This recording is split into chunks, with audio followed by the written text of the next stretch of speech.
Hello বন্ধুরা, চলে এসেছি নতুন একটা ভিডিও নিয়ে। তো আশা করি তোমরা সবাই ভালো আছো, আমরাও খুব ভালো আছি।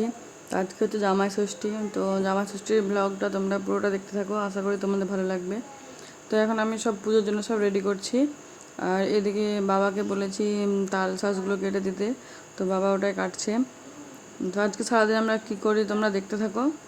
আর ভিডিওটা ভালো লাগলে লাইক, কমেন্ট, শেয়ার অ্যান্ড চ্যানেলটাকে সাবস্ক্রাইব করে পাশে থাকবেন বন্ধুরা।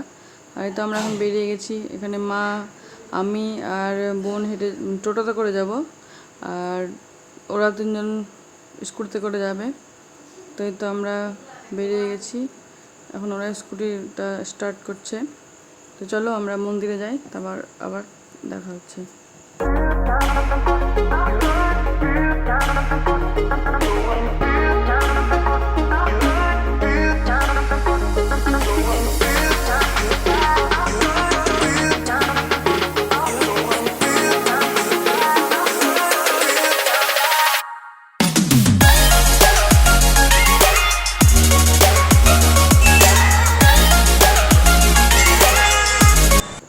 তো আমরা মন্দিরে পৌঁছে গেছি।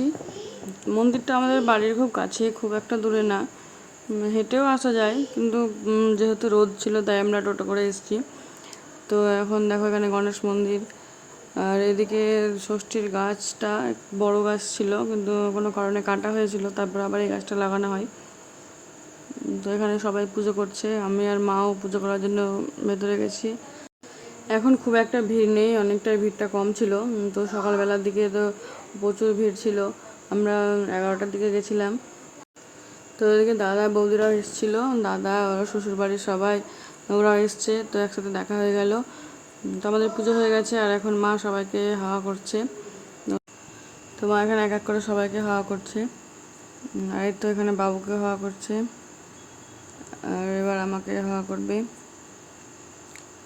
তো দেখো আমাকে হাওয়া করে দিল, আর এখানে বৌদিকেও হাওয়া করে দিল, আর এবার আমি বাবুকে হাওয়া করছি।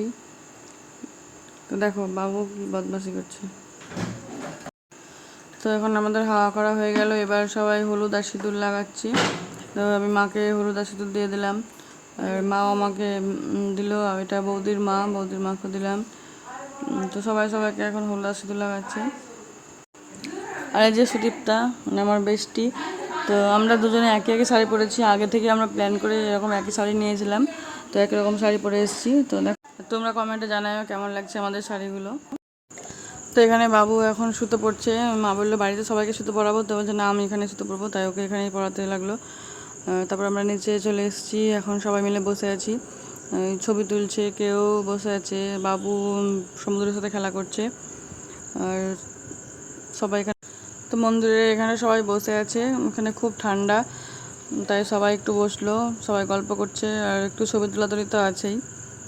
তো চলো আমরা এবার বাড়ি যাব। তাই তো আমরা এখন বেরিয়ে গেছি রাস্তায় যাওয়ার জন্য। তো আমরা এখন বাড়ি চলে এসেছি, আর মা এসে রান্না শুরু করে দিয়েছে। মন্দিরে যাওয়ার আগে কিছু কিছু রান্না করে গেছিলো, ভাজিগুলো, তারপরে তরকারি ডাল এগুলো করে গেছিলো। তো এখন মা একদিকে পোলাওটা বসিয়েছে, আর একদিকে ভাত বসিয়েছে, আর এখানে ইলিশ মাছটা করার জন্য আমি সব মশলাগুলো মাখিয়ে নেব। তো ইলিশ ভাপা করব, এটা উপরে মাইক্রোওভেনে বসাবো। তো এখানে দেখো ইলিশের জন্য মশলা রেডি হয়ে গেছে, আর আমি মশলাগুলো মাখিয়ে নিচ্ছি। তো মশলাগুলো মাখা হয়ে গেলেই মাইক্রোওভেনে ভরে দেবো। তো ইলিশ মাছটা হয়ে গেলে তারপরে বসাবো চিংড়ি মাছটা। তো এখানে আমার সব মশলাগুলো মাখানো হয়ে গেছে, আর এদিকে চলে এসেছি চিংড়ি মাছের জন্য মশলা তৈরি করতে। তো এখানে সব মশলাগুলো নিয়ে নিয়েছি, আর এখানে দেখো মাইক্রোওভেনে ইলিশ মাছটা ভরে দিয়েছি। দেখি ইলিশ মাছটা হয়েছে কিনা, তো এখন বের করে দেখে নেব। আর এদিকে চিংড়ি মাছের রান্না শুরু হয়ে গেছে, মাছগুলো আগে ভেজে নিচ্ছি। তো কী কী রান্না হচ্ছে একবার দেখিয়ে দিই। এই পোলাও, মাছের মাথা, আমের চাটনি, শাক, এখানে আছে ভাত, এখানে পাঁচ তরকারি, এখানে ইলিশ মাছের ভাপা, এখানে আছে 5 রকমের ভাজা,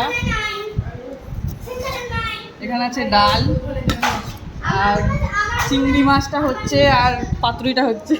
এখানে হচ্ছে চিংড়ি মাছের মালাইকারি, আর আর এখানে হচ্ছে ইলিশ পাতুরি। তো এখন মাটির থালায় কলা পাতার উপর খাবার রেডি। আর এখানে জামাই বসে পড়েছে খাওয়া দাওয়া করতে। আর এবার সবাইকেই দেওয়া হয়েছে খেতে, সবাইকেই একসাথে সবাই বসে পড়েছে। তো চলো আজকের ভিডিওটা এখানেই শেষ করছি বন্ধুরা, আবার আসছি পরের ভিডিও নিয়ে। তো ভিডিওটা ভালো লাগলে লাইক, কমেন্ট, শেয়ার অ্যান্ড চ্যানেলটাকে সাবস্ক্রাইব করে পাশে থাকবে বন্ধুরা। তো ততক্ষণ তোমরা সবাই সুস্থ থেকো, ভালো থেকো, সাবধানে থেকো। আবার আসছি পরে একটা ভিডিওতে।